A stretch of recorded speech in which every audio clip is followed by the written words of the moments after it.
Bonjour à toutes et à tous. Heureux de vous retrouver pour une nouvelle semaine de Smart Impact, l'émission de celles et ceux qui font de la transition écologique et de la responsabilité sociétale des entreprises. Un axe fort de leur développement. L'invité de Smart Impact, c'est Florent Vadillo, directeur conseil éthique et souveraineté chez Sopra Steria Next. Les spécialistes du conseil en transformation digitale publient leur 3e baromètre des dirigeants. Résultats et analyses juste après ces titres. Notre débat porte sur l'interdiction de la création de commerce au-delà de 10 000 m² de surface. Faut-il l'étendre aux entrepôts du e-commerce? Réponse tout à l'heure. Et puis dans Smart Ideas, vous découvrirez Birds for Change, ou quand des pies et des corbeaux nous montrent l'exemple dans le ramassage des déchets. Vous avez bien entendu, vous verrez. 3 thèmes, 30 minutes pour les développer. C'est Smart Impact et c'est tout de suite.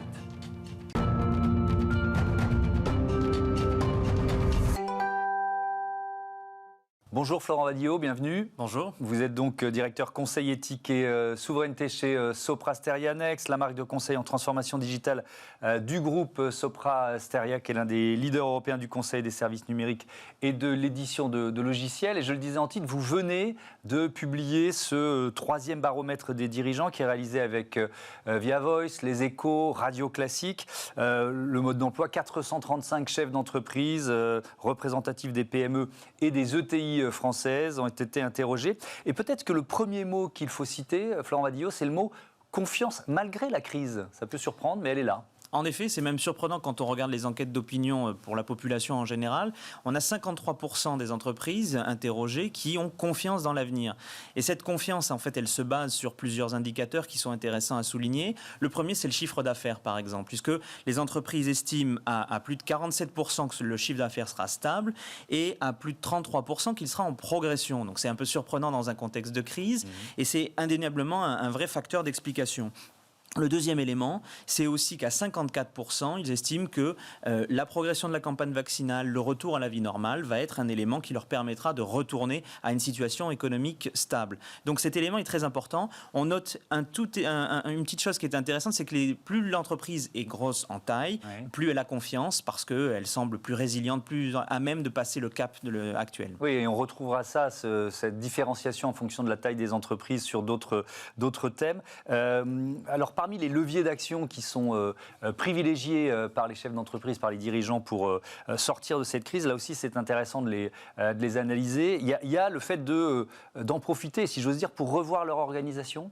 Oui, en effet, plusieurs indicateurs sont testés sur cette organisation à changer. La première, c'est la communication avec les équipes et l'autonomisation des équipes. Là encore, quelle que soit la taille des entreprises, il y a des variations évidemment, les entreprises estiment que c'est un axe d'amélioration dans les prochains mois à mettre en œuvre.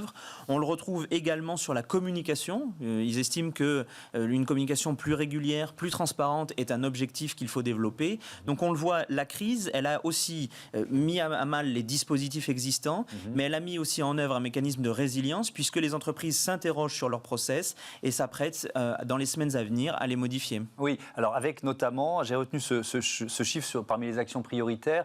Je crois que celle qui arrive en tête de justesse, mais celle qui arrive en première position, c'est motiver ses équipes pour 58% des dirigeants. Est-ce que vous y voyez un effet du télétravail, du développement du télétravail, ce sentiment peut-être d'être moins en phase ou moins en lien avec ses équipes?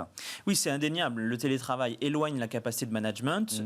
On le voit aussi sur les enquêtes quand elles sont réalisées par certaines entreprises. Il y a de la part des salariés une montée du mal-être au travail, une montée aussi des risques psychosociaux. Donc les entreprises ont conscience du fait qu'il faut rapprocher en quelque sorte le salarié des objectifs et puis créer ce lien. Oui, mais c'est même un défi pour les managers. C'est un défi. On avait fait une émission Éthique et Smart sur ce thème-là. Il faut revoir les modes de management pour beaucoup d'entre eux. En effet, il faut revoir les modes de management. Il faut revoir aussi le principe de convivialité, dont on oublie qu'elle est aussi un élément du management et qui est un peu mise à mal par le télétravail. Et puis, les entreprises sont aussi totalement à l'unisson de la société. Et on le voit, les enquêtes d'opinion montrent qu'il y a une déprime qui s'installe, une lassitude de la situation sanitaire. Et donc, naturellement, les entreprises prennent conscience du fait que leurs collaborateurs sont sont intéressants à suivre de ce point de vue-là, d'autant que certaines entreprises sont plus en proie à la guerre des talents et qu'il faut donc fidéliser les collaborateurs avec un plus d'acuité qu'auparavant. Et alors, toujours sur le télétravail, là c'est intéressant parce qu'effectivement on voit qu'en fonction de la taille de l'entreprise, les réponses varient vraiment beaucoup. Donc ces chiffres qui sont dans le baromètre évidemment, 71%, ça c'est le chiffre global, 71% des dirigeants ne pensent pas pérenniser le télétravail, mais si on va dans les entreprises de plus de 1000 salariés, et là on arrive à ce chiffre que vous voyez, 80% disent on va pérenniser le télétravail. Bref, plus l'entreprise grossit, plus le télétravail s'installe dans la durée. Pourquoi ? Comment vous l'expliquez ? La césure est remarquable de ce point de vue-là, puisqu'effectivement, la taille de l'entreprise conditionne cela. Moi, je vois 3 facteurs cumulatifs qui pourraient justifier cet élément-là. Le premier, c'est le segment d'activité, parce qu'effectivement, il y a des entreprises qui ont plusieurs segments d'activité, qui donc peuvent maintenir un télétravail sur certains segments et pas d'autres. Alors que quand on a une monospécialisation, eh bien, nécessairement, le télétravail peut être une difficulté. Mais ça ne justifie pas tout. Le deuxième élément, je pense que c'est lié à l'infrastructure. Et on le voit sur le précédent baromètre, les questions d'investissement dans la transformation digitale, là encore, une césure se manifeste entre les grosses structures et les petites structures. Donc, plus votre infrastructure informatique est développée, plus votre transformation digitale est avancée, naturellement, plus vous êtes encline à laisser le télétravail courir. Et puis le troisième élément, qui pour moi est un élément psychologique, c'est que le télétravail garde néanmoins la réputation d'être adéquat pour le secteur tertiaire et pour les grosses structures. Il y a donc dans la transformation digitale une forme d'idée que ça n'est pas pour les petites structures, alors même que c'est un enjeu absolument déterminant pour leur modernisation, leur capacité à poursuivre leur activité économique. Oui, alors, et avec sur les enjeux de la numérisation, la priorité, c'est la relation client. Évidemment.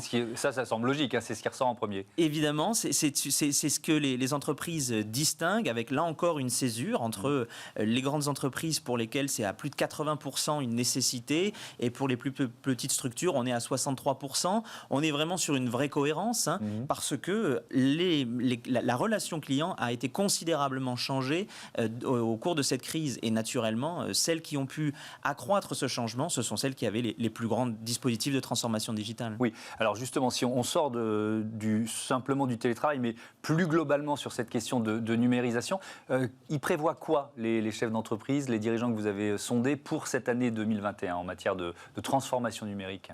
Alors on le voit, le premier élément, c'est la relation client. Donc on envisage très clairement des interfaces, des suivis, la fidélisation. La deuxième, c'est un impact plus global, qui est le travail de la résilience. Donc la résilience suppose à la fois la supply chain, l'ensemble des process internes, la capacité d'audit qui soit interne, mais également sur les relations clients, et en particulier sur la chaîne logistique. Lorsqu'on est au-delà de 250 salariés, il y a un intérêt particulier pour aller dans la transformation digitale de cette chaîne logistique. Donc on le voit, il y a des points forts qui se distinguent avec, de la part des entreprises de plus de 1000 salariés, un signal fort, c'est qu'elles estiment avoir déjà accompli une grande partie du chemin. Donc nécessairement, le pas à franchir est moindre que pour les plus petites structures. Et puis alors, dans ce baromètre, il y a toujours une question d'actualité, et elle est en plein dans les thématiques de Smart Impact, puisque vous questionnez les chefs d'entreprise sur la loi climat et résilience. Regardez les résultats. Elle est jugée incontournable, compte tenu de la situation de la planète, pour 47% des chefs d'entreprise, des dirigeants, nécessaire, mais c'est aussi un frein pour la reprise des entreprises, 44%, un moyen de transformer notre économie, 29%, un sérieux handicap dans cette période de relance, 20%, une réponse à cette crise, 7%. Ils sont partagés, les chefs d'entreprise, mais avec quand même, si on fait les cumuls, ils sont quand même plutôt sceptiques ou inquiets ou négatifs, je ne sais pas quel adjectif employer. On sera politiquement correct, on dirait qu'il y a une inquiétude, c'est évident. Une inquiétude qui dépend là encore de la taille des entreprises, puisque 66% des entreprises de moins de 99 salariés estiment que c'est soit un frein, soit un handicap, tandis qu'on est à 51% pour les plus de 1000. La césure, en général, se fait au niveau de 250 salariés, qui est un vrai élément de césure. Donc, quels sont les éléments qu'on peut mettre en avant ? D'abord, il est compliqué aujourd'hui, au regard du débat sociétal, de dire qu'on ne peut absolument pas faire de transition environnementale. Donc je pense que ça crée un socle. Deuxième élément, la loi était en cours de discussion et les éléments de débat dans la société ont aussi perturbé la capacité à se prononcer de manière tout à fait directe et sincère. Et puis enfin, il y a une pression de la part des collaborateurs, mais également des clients, qui poussent vers ce genre de transition environnementale, vers le fait d'adhérer à cela.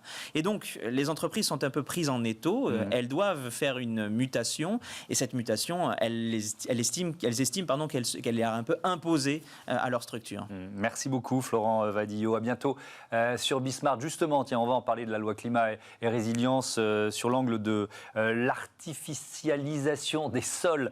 Faut-il interdire les entrepôts du e-commerce, en tout cas de nouveaux entrepôts? Débat tout de suite.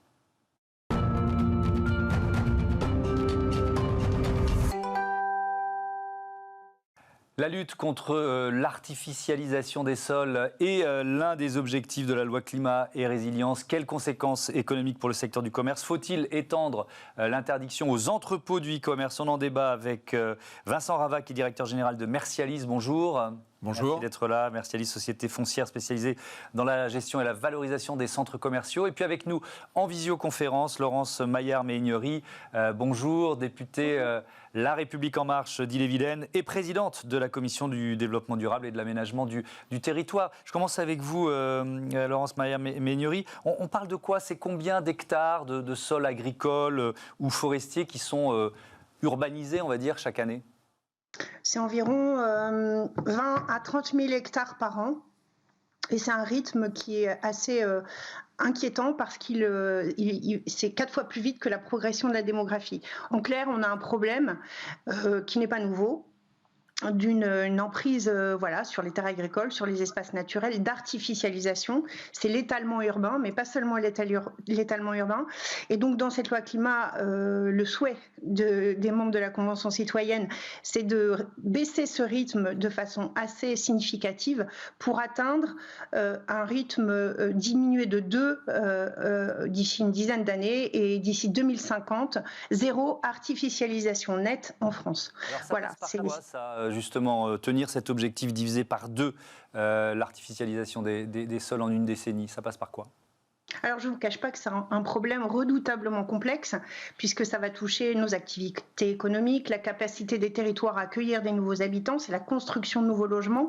En fait, c'est donner aux élus locaux la capacité à mieux planifier et des règles d'urbanisme qui vont certainement aussi se durcir un petit peu pour densifier aussi bien la construction de nouveaux logements que de nouvelles surfaces commerciales, avec un certain nombre de règles que les députés, pendant de longs débats, parce que ça a été très longuement débattu, c'est un sujet compliqué, ont acté ou en tout cas voté en première lecture à l'Assemblée nationale. Donc il y a ce seuil de 10 000 m², il a été maintenu, pas de nouveaux projets de centres commerciaux, on va dire, ou de surfaces commerciales au-delà des 10 000 m²? Au-delà des 10 000 m², on ne pourra plus construire de nouvelles surfaces commerciales sur des sols à artificialiser. En revanche, si ce sont des friches ou des espaces déjà artificialisés, ça peut tout à fait s'envisager. Il y aura un certain nombre de dérogations en dessous de 10 000 m², mais les nouvelles surfaces commerciales seront regardées de très près. En tout cas, on donne aux élus la possibilité d'arbitrer et de mieux organiser l'aménagement du territoire en fonction des contraintes d'artificialisation ou de non-artificialisation qu'il faut s'appliquer. C'est un élément très important. Je vous interromps juste une seconde, je vous redonnerai la parole après, pardon, oui. Mais je voudrais entendre la réaction de Vincent Rava. Pour vous, quelles conséquences ça a? J'ai lu plusieurs articles, plusieurs réactions de représentants du monde du commerce, de la grande distribution, qui disent qu'on est un peu les boucs émissaires de cette loi. Pourquoi vous le ressentez comme ça? Alors, c'est pas exactement le cas. On partage l'objectif du gouvernement de limiter l'artificialisation des terres agricoles. Ce que l'on pense, c'est que en fait, le projet de loi se trompe à la fois de cible et de timing. La régulation de la construction des surfaces commerciales, en fait, aurait dû être faite il y a une dizaine d'années. D'ailleurs, il y a eu des initiatives des députés Piron-Ollier et du sénateur Braille. Elle ne l'a pas fait et on constate aujourd'hui une certaine forme de surdensification. Aujourd'hui, le sujet, c'est la croissance exponentielle des entrepôts logistiques qui ont vocation à surartificialiser les terres d'une manière beaucoup plus marqué en fait que les centres commerciaux, puisqu'il y a de moins en moins de projets de 10 000 m², en fait l'industrie s'est autorégulée. Ouais. Donc vous dites en revanche, les entrepôts du e-commerce, les entrepôts logistiques, eux, évidemment, en plus avec la digitalisation de l'économie, ils s'en créent beaucoup et ils ne sont pas soumis à la règle, c'est ça? Exactement. En fait, aujourd'hui, pour créer un entrepôt logistique, il suffit d'une instruction d'un PC localement. Or, cette instruction, la plupart du temps, elle se fait sans qu'on connaisse vraiment la destination de cet entrepôt logistique. Puisque les élus instruisent des PC déposés en blanc sans qu'on connaisse la destination. Permis de construire, évidemment. Permis de construire, effectivement. Ouais. Et en fait, la connaissance de la destination, de la vocation de l'entrepôt logistique, elle est fondamentale. Pourquoi? Parce que vous pouvez avoir un entrepôt logistique qui a vocation à servir le territoire, des magasins, des chaînes de magasins, comme par exemple Sephora, qui va animer le territoire à la fois en emploi, en commerce et en vie sociale. Mais vous pouvez aussi avoir des entrepôts logistiques qui servent directement le consommateur.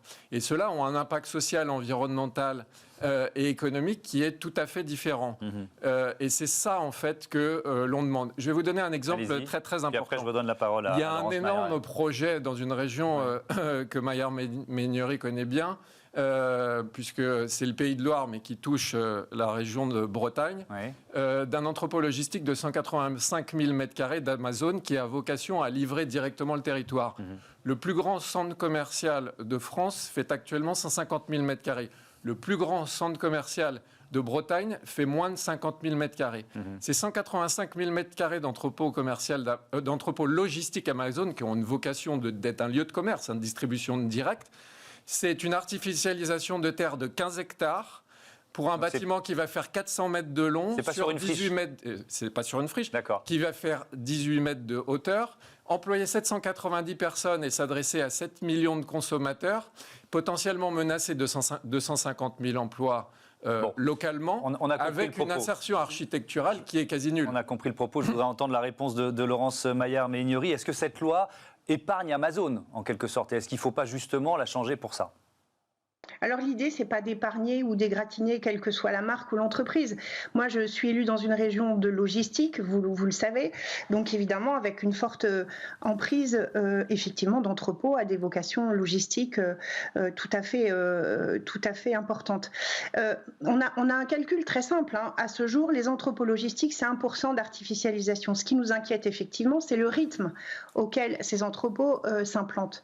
On est en ce moment dans une forte tension en Ille-et-Vilaine, plus exactement, forte tension de besoin d'entreposage, que ce soit pour le commerce de proximité ou le commerce en ligne. On a eu des débats très politiques sur la place d'Amazon en particulier. Il y a quand même 10 000 entreprises qui utilisent des marketplaces, des 10 000 entreprises françaises, et notamment des PME qui utilisent les marketplaces. Donc il faut faire attention, vous l'avez précisé, à ne pas confondre les destinations et l'utilisation de ces entrepôts qui sont parfois à des usages un peu différents. L'enjeu, c'est quoi? C'est donner la possibilité aux élus locaux de réguler et de planifier, y compris sur la partie entrepôt logistique. Mais aujourd'hui, les moyens donnés aux élus ne sont pas là. Mais donc, ça veut dire, pardon, je vous interromps, je rebondis un peu sur ce que vient de dire Vincent Ravat. Ça veut dire que, je voudrais juste bien comprendre, est-ce qu'avec la loi telle qu'elle est écrite aujourd'hui, un élu local pourrait stopper le projet de 185 000 m² d'Amazon? Avec la loi, il le pourra. Voilà, avec la loi, il le pourra. Il le pourra dans 10 ans. Et vous allez avoir le même problème, puisque en fait, effectivement, cette loi a prévu l'introduction de SRADET de régulation du territoire. Il le pourra dans 10 ans et vous allez avoir la même problématique dans 10 ans que vous avez sur les centres commerciaux. C'est bien le sujet. Il faut adresser l'avenir, pas regarder le passé. La réponse de Laurence Maillard-Meignery. Alors, je crois que ça serait un mauvais débat d'opposer les uns aux autres. Les surfaces commerciales, elles ont prospéré, elles ont grandi, elles se sont construites avec l'appui des élus locaux ces 30 dernières années. Aujourd'hui, on regarde aussi très près ce qui se passe au niveau des entrepôts logistiques pour le e-commerce. À ne pas oublier que si un entrepôt ne s'installe pas en France, il va s'installer ailleurs. Et que l'impact carbone aussi des transports est à considérer dans les externalités, dans leur globalité. On ne va pas aujourd'hui avoir un débat qui consisterait à cliver entre des surfaces commerciales et puis des entrepôts. Les surfaces commerciales, elles peuvent continuer à s'installer dans la mesure où elles artificialisent moins et peut-être aussi un urbanisme urbanisme de surface commerciale, si je puis dire, rénové ou revisité. On voit dans d'autres pays des surfaces commerciales importantes, mais sur plusieurs étages. C'est très très rare de les voir en France. Donc il faut aussi être à l'œuvre d'une nouvelle forme d'urbanisme. Vous l'êtes, vous, monsieur, dans vos activités. Moi, je vois à Grand Quartier, vous êtes à l'œuvre aussi, vous avez travaillé sur ce projet. C'est précisément dans ma circonscription.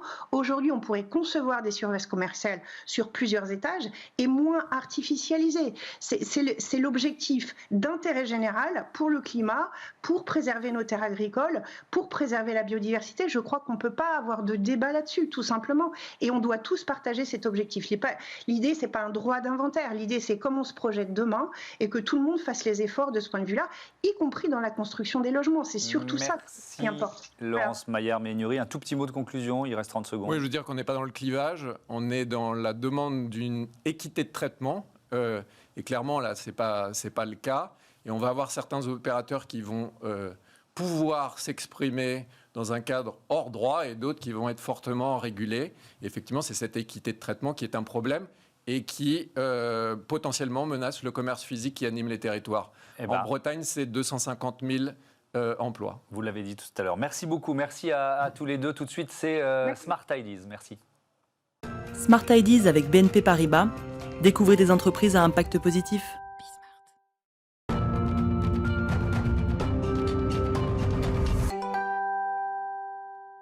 Smart Ideas, une start-up à l'honneur avec Bird for Change aujourd'hui. Bonjour Jules Mollaret, bienvenue. Bonjour, merci. Vous avez fondé Bird for Change avec Thibaut Court en septembre 2020. Avec quelle idée ? L'idée d'avoir un impact, en fait. Le constat, il est connu, c'est qu'on a une crise environnementale, on a des problèmes majeurs.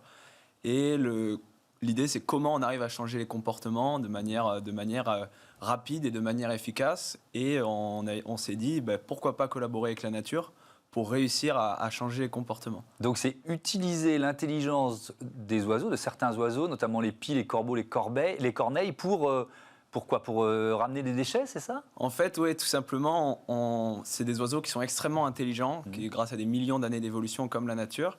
Et en fait, on s'est rendu compte que ces oiseaux sont capables, et en fait, même au quotidien, d'utiliser des objets pour se servir à eux-mêmes, etc., pour trouver de la nourriture. Et l'idée, c'est de dire pourquoi pas en fait, que ces oiseaux récupèrent des déchets en contrepartie d'une récompense alimentaire, donc via le système de récompense. Ouais. Et le message derrière ça, c'est vraiment de créer l'électrochoc. Peut-être que c'est celui que vous avez eu la première fois, ou en général la première fois que les gens entendent ça, c'est de se dire si les oiseaux sont capables de ramasser des déchets, pourquoi pas nous, quoi. Ouais. Et donc ça passe par quoi ? Par une une machine dans laquelle il rame.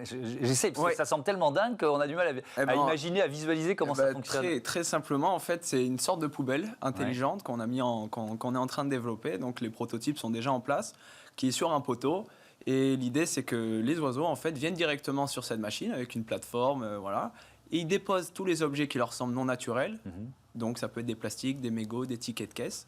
Et en contrepartie, on leur envoie une récompense, une graine, une récompense. Voilà. Donc vous l'avez testé. On voit une photo, le prototype existe, c'est ça ? Oui, en fait, on est en phase d'expérimentation. On n'est pas du tout de ce secteur-là à la base. Et donc la clé, c'était vraiment de s'allier avec des professionnels, des ornithologues, des éthologues. Donc on est en collaboration avec l'INRAE et le Muséum national d'histoire naturelle de Paris. Et le but, là, c'est de prouver que ça fonctionne, de montrer l'efficacité de la solution. Il y a déjà eu des expériences qui montraient ça, mais nous, notre clé, c'est de montrer qu'il n'y a pas d'effet néfaste sur les oiseaux, connaître l'efficacité de la solution. Et donc aujourd'hui, il y a 2 machines qui sont au Jardin des Plantes en expérimentation. Ouais. Avec ce chiffre, ce constat qui est édifiant, pour ne pas dire désespérant, 30 milliards de mégots, par exemple, jetés chaque année dans la nature en France. D'ailleurs, tiens, ça pollue longtemps un mégot de cigarette ? Oui, en fait, il y a plusieurs études, mais grosso modo, ces études s'accordent pour dire qu'en tout cas, un mégot, ça pollue 500 litres d'eau à 1 mètre cube de neige. Donc quand on sait que rien qu'en France, c'est 30 milliards de mégots qui finissent dans la nature chaque année, et par exemple pour les stations de ski, pour chaque remontée mécanique, parce que c'est aussi une de nos cibles, les stations de ski, sous chaque remontée mécanique de chaque station de ski, on retrouve 30 000 mégots. Et un mégot pollue 1 mètre cube de neige. Donc en fait, en 96 heures, dès la fonte des neiges, toute la pollution est déversée dans la vallée jusque et dans la mer. Donc, vous êtes sur un modèle entrepreneurial, hein, c'est une entreprise que vous êtes en train de créer. Comment vous l'imaginez, ce modèle? En fait, ce qu'on propose, nous, donc on a à la fois des cibles qui sont du domaine public, donc des villes, des collectivités, des métropoles, et à la fois du domaine privé, que ce soit des parcs d'attractions, des entreprises, dans le domaine de l'immobilier, etc. L'idée, en fait, c'est de mettre en place notre machine, donc, comme service, où donc, on forme les oiseaux sauvages qui sont sur terrain, du coup, avec aucun contact avec l'humain, à venir en fait collecter les objets de ce terrain-là, repartir avec des récompenses, et ensuite, on propose toute une gamification, un peu de nudge pour changer les comportements. Donc en fait, l'idée, c'est très clairement de mettre une poubelle aussi pour l'humain, qui est reliée à celle des oiseaux, avec un compteur, et en disant, mais aujourd'hui, les corneilles de Paris ont collecté 900 mégots, combien pour l'humain? 30? Est-ce que c'est assez? Toi qui passes à côté, pourquoi pas en ramasser 2-3 de plus, quoi. Super bonne idée, bravo, bon vent à Birds for Change, on vous souhaite le meilleur, merci Jules Mollaret. Voilà, c'est la fin de cette émission, on se retrouve alors comme il y a les box évidemment, avec en horaire de diffusion 9h midi, 20h30 pour Smart Impact, et puis c'est visible aussi sur le .fr 24h sur 24 et 7 jours sur 7. Salut à toutes et à tous.